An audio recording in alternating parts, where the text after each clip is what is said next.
গুরুদেবের শেষ ইচ্ছা পূর্ণ করার দায়িত্ব আমার। আমি নিজে গিয়ে খুঁজবো সেই সন্ন্যাসীকে। ভৈরবী মা, তুমি একটু গুরুদেবের খেয়াল রেখো, আমি আসছি।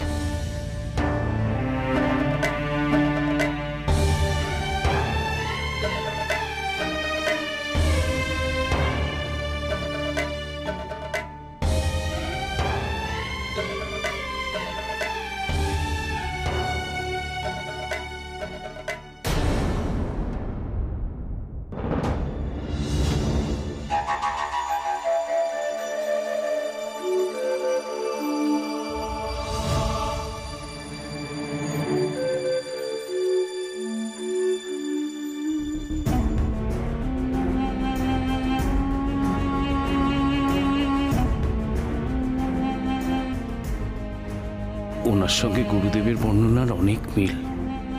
উনি কি সেই দীপ্ত পুরুষ? উনি কি সেই সন্ন্যাসী যার কাছে লোকনাথের সিদ্ধি লাভ হবে? তাই হবে, না হলে এই জ্বলন্ত কয়লার তাপ কি করে সহ্য করছেন? একবার ওনাকে গুরুদেবের কাছে যাবার জন্য অনুরোধ করি। মা,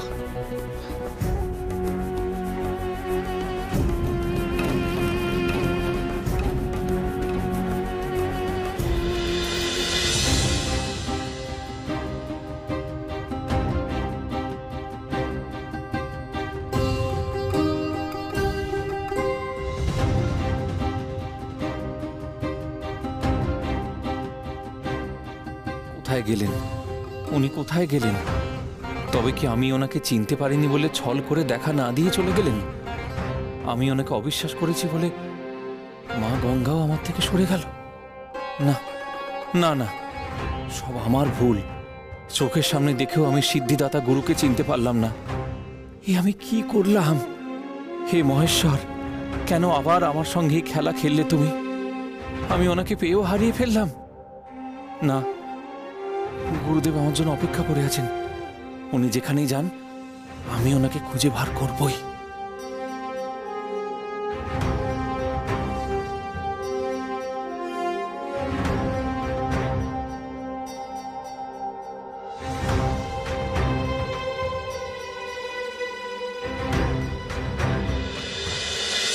আমার গুরুদেব অসুস্থ শরীর নিয়ে বারাণসীতে এসছে আপনার সঙ্গে দেখা করবার জন্যে। আমার গুরুদেব ওই মন্দিরের সামনে অপেক্ষা করছে। আর লোকনাথ আপনাকে খুঁজে পাবার জন্যে পথে পথে ঘুরছে। আমার জন্য? হ্যাঁ সন্ন্যাসী ঠাকুর, আপনার জন্য। দয়া করে আপনি একটিবার চলুন।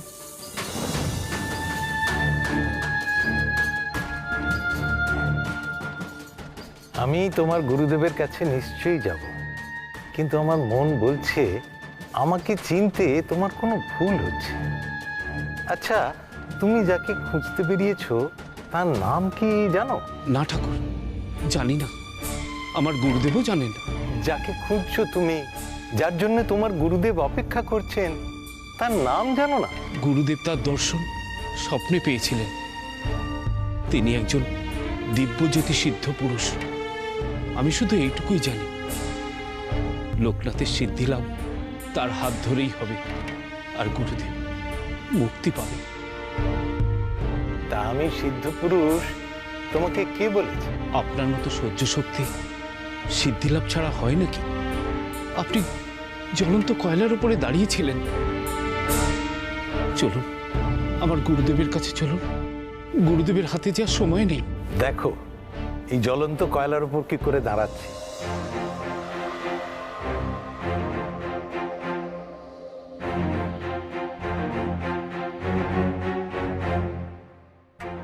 এটা একটা যোগ বল, এইটুকু বলতে পারি।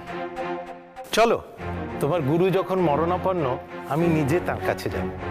আসুন ঠাকুর, আসুন আসুন।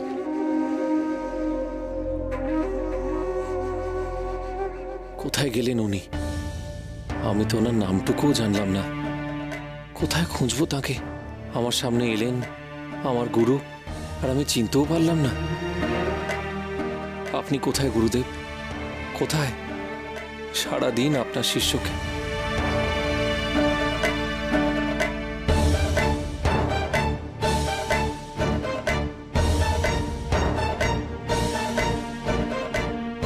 আমি কি আমার গুরুকে পেয়েও হারালাম?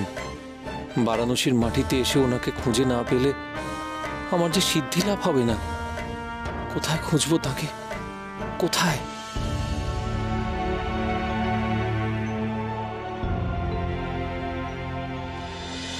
তোর সিদ্ধি লাভ হলে তবেই তো তুই লোকের নাথ হয়ে উঠবি। আর তুই কি শুধু নিজেরই সিদ্ধি লাভ চাস?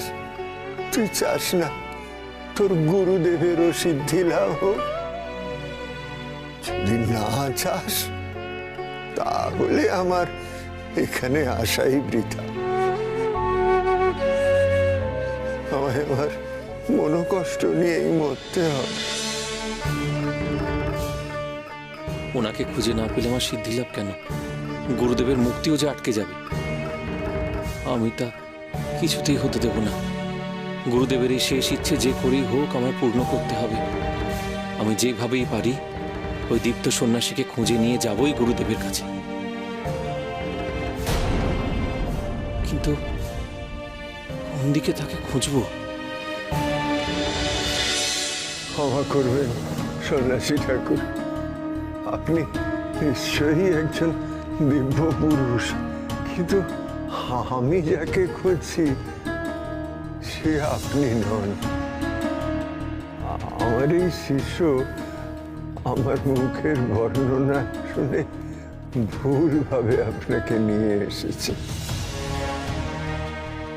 আমি যাকে খুঁজছি এক অদ্ভুত দীপ্তি তার শরীরের চারপাশে।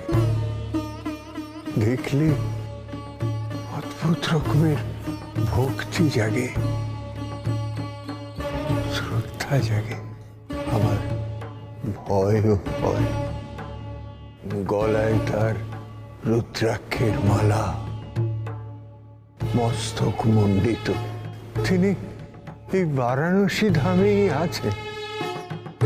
আমার এই শিষ্য আমার মুখের কথায় তাকে খুঁজতে গিয়ে ভুল করে আপনাকে নিয়ে এসেছে। এর হয়ে আমি আপনার কাছে মার্জনা চাইছি। আপনার শিষ্যদের উদ্বেগের কারণ আমি বুঝতে পারছি। ক্ষমা চাওয়ার কোনো দরকার নেই। আপনাকে দেখে বোধ হচ্ছে আপনি বহু বছর এখানে সাধনা করছেন। হ্যাঁ, আমি বিগত 20 বছর এই বিশ্বনাথের চরণে সেবা করে চলেছি। অনেক সাধনা করে যোগবল লাভ করলেও সিদ্ধি লাভ কিন্তু এখনো করতে পারিনি। আপনি এতগুলো বছর এখানে আছেন, এমন কোন দিব্য পুরুষের খোঁজ কি দিতে পারেন যিনি সিদ্ধি লাভ করেছেন? তার খোঁজ হয়তো আমি দিতে পারবো না। তিনি কখন কোথায় থাকেন তা বলার সাধ্য আমার নেই। আপনারা মন থেকে তাকে ডাকুন, বিশ্বাস থেকে ডাকুন, তিনি নিশ্চয়ই দেখা দেবেন।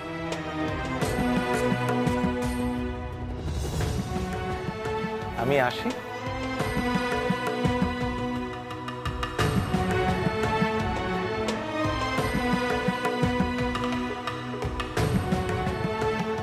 মন থেকেই তো ডাকছি তাকে। কবে দেখা দেবেন তিনি? তার আগে আমার সময় ফুরিয়ে যাবে না তো? তাহলে কি আমার সিদ্ধি হবে না? সিদ্ধি হবে না।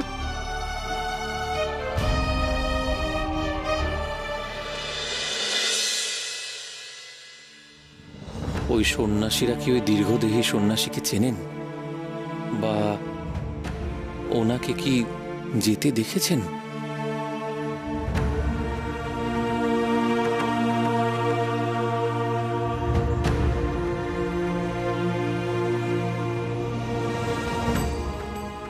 সন্ন্যাসী ঠাকুর, আমরা গঙ্গায় স্নান করতে যাচ্ছি, আপনি আমাদের পথ আটকালেন কেন? স্নানের তিথি চলে যাচ্ছে তো। আমি আপনাদের সময় নষ্ট করব না, শুধু জানতে চাইছি আপনারা কি কোনো মণ্ডিত মস্তক দীর্ঘদেহী সন্ন্যাসী ঠাকুরকে দেখেছেন এই পথ দিয়ে যেতে? ওনার গলায় রুদ্রাক্ষের মালা ছিল। তাকে তুমি কোথায় দেখেছি? এই তো এখানে গঙ্গার ঘাটে, এখানে বসে মাটি লেপছিলেন, তারপর এখান থেকে চলে গেলেন। আচ্ছা, আপনারা কি কেউ তাকে দেখেছেন বা জানেন যে কোথায় গেলে আমি তাকে দেখতে পাবো? না, তোমার বর্ণনা অনুযায়ী কাউকে দেখিনি।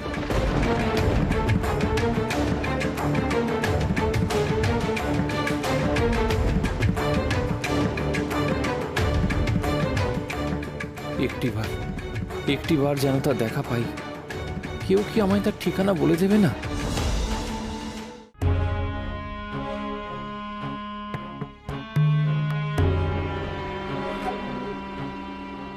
মাগো, তুমি কোনো দীর্ঘদেহী সন্ন্যাসী ঠাকুরকে দেখেছো মুন্ডিত মস্তকে এই পথ দিয়ে যেতে? না গো সন্ন্যাসী ঠাকুর, আমি তেমন কাউকে দেখিনি, তবে চারিদিকে না জটাধারীতেই ভর্তি।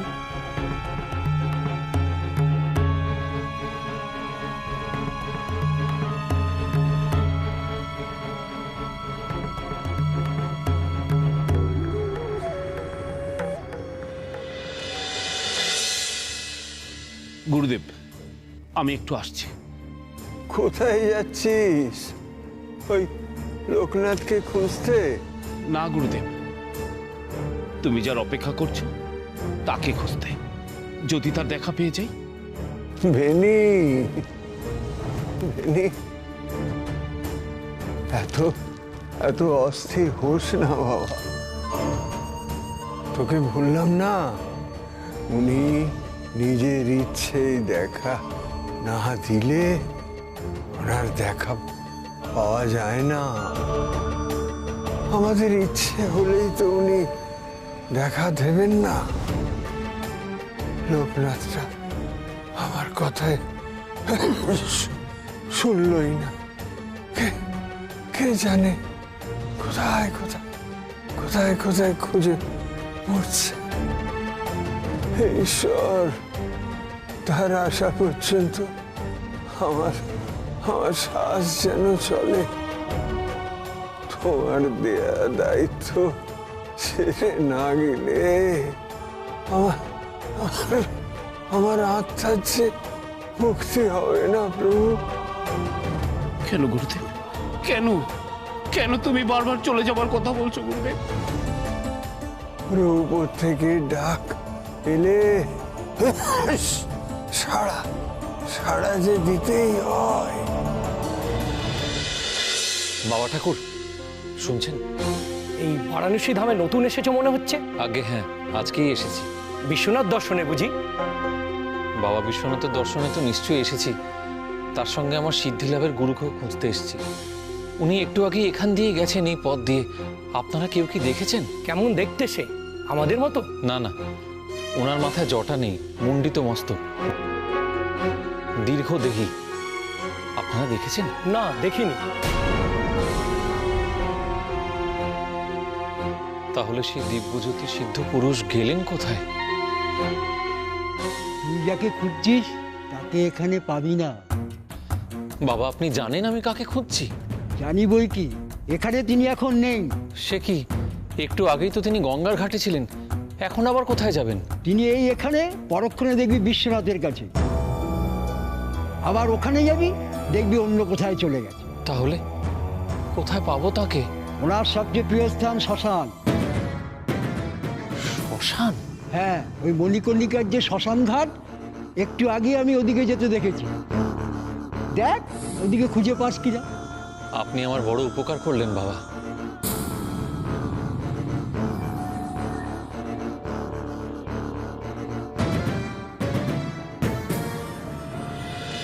ঠাকুর কেন এত কথা বলছেন?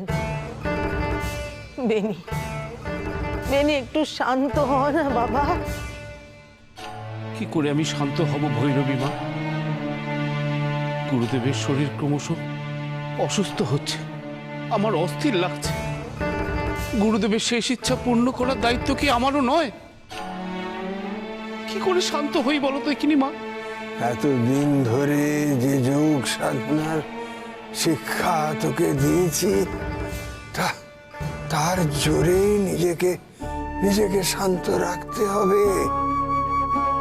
সুখে দুঃখে অবিচল থাকতে হবে, এইটাই এইটাই তো সাধকের আসল গুণ রে।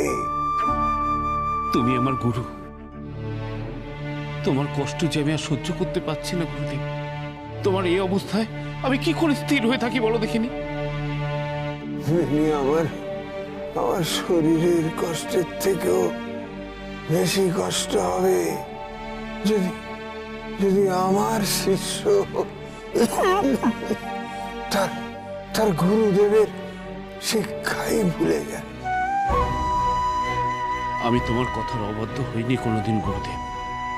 তুমি আমায় বলে দাও কিভাবে এই কষ্ট আমি সহ্য করব, বলে দাও।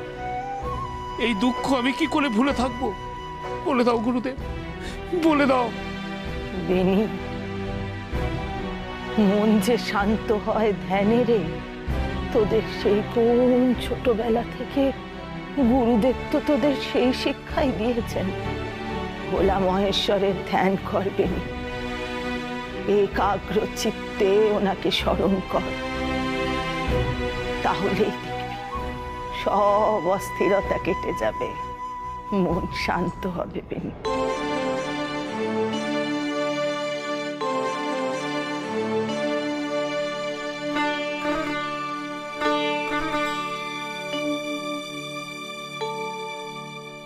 জয় শিব শম্ভ। হে বিশ্বনাথ, আমার মনকে শান্ত করে দাও প্রভু।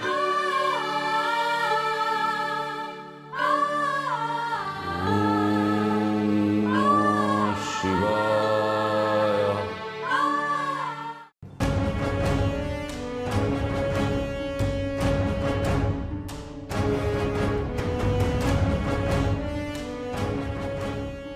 এটাই তো মণিকর্ণিকা ঘাট। হে মা গঙ্গা, এবার আমার মহাগুরুর দেখা তুমি পাইয়ে দাও গো।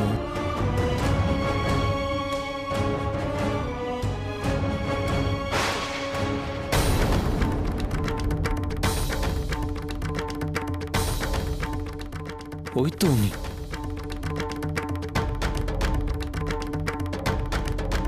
ইনি তো সেই মহাগুরু নন? তুমি কি কাউকে খুঁজছো? আগে হ্যাঁ, মুন্ডিত মস্তক একজন দীর্ঘদেহী দিব্য সন্ন্যাসীকে। সামনেই শ্মশান, ওখানে অনেক সন্ন্যাসী প্রতিদিন সাধনা করে। একজন সখী সাধু প্রায়ই আসে, ওখানে গিয়ে দেখো।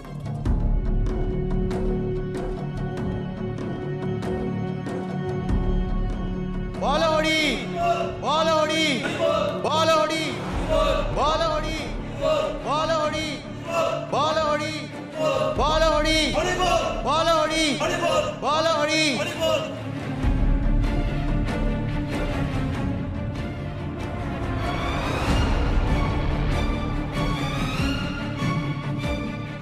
এ মহেশ্বর, এবার আর আমার সঙ্গে খেলা করো না। সিদ্ধ পুরুষকে শ্মশানেই যেন খুঁজে পাই আমি।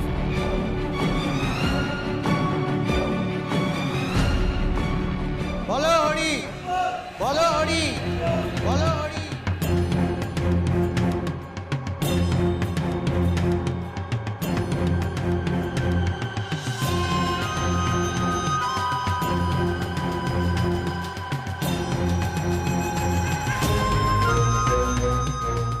তিনি কি শ্মশানে আজ আসেননি?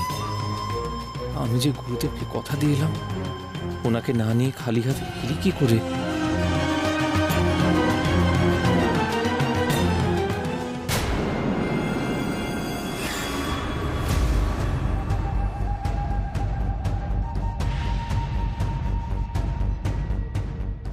ওখানে যারা আছেন তাদের মধ্যে উনি নেই তো?